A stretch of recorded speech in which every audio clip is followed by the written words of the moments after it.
बिस्मिल्लाहिर्रहमानिर्रहीम, अस्सलाम वालेकुम।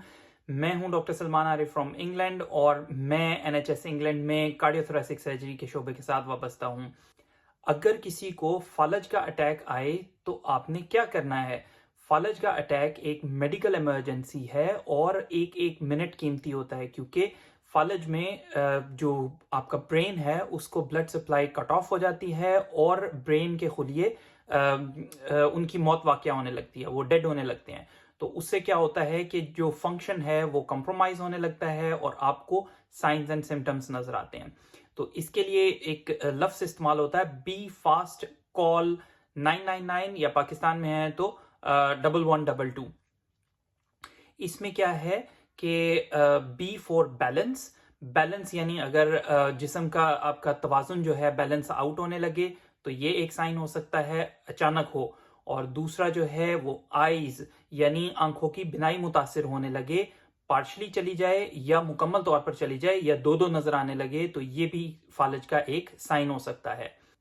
एफ स्टैंड्स फॉर फेस, यानी चेहरा अगर एक तरफ से ढिलकने लगे या मुस्कुराहट टेढ़ी होने लगे तो ये भी फालज का एक अलामत हो सकती है।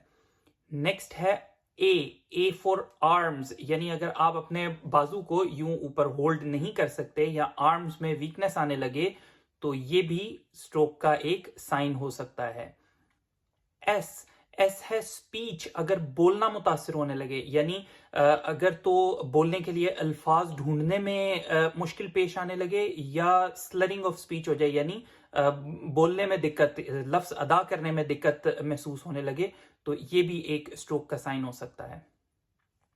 और आखिर में है टी मींस टाइम, जिसकी हमने शुरू में भी बात की। टाइम सेव करना है, फौरन आपने इमरजेंसी सर्विसेज को कॉल करना है और खुद ड्राइव करके नहीं जाना, क्योंकि इमरजेंसी सर्विसेज के पास आपका ट्रीटमेंट उसी वक्त शुरू करने के लिए फैसिलिटीज मौजूद होती हैं। अगर कोई खुदा न खास्ता मजीद कॉम्प्लिकेशन हो तो उसके साथ प्रोफेशनली डील करने का उनकी ट्रेनिंग होती है। नंबर 3, उनको ट्रैफिक में प्रॉब्लम नहीं आता। और नंबर 4, वो जो अस्पताल है जहां लेकर जा रहे हैं वहां में स्ट्रोक की टीम को अलर्ट कर सकते हैं और वो आपको रिसीव करने के लिए पहले से ही तैयार हो सकते हैं। तो खुश रहिए, खुश रखिए। आपसे मिलेंगे नेक्स्ट वीडियो में, तब तक के लिए अल्लाह हाफिज।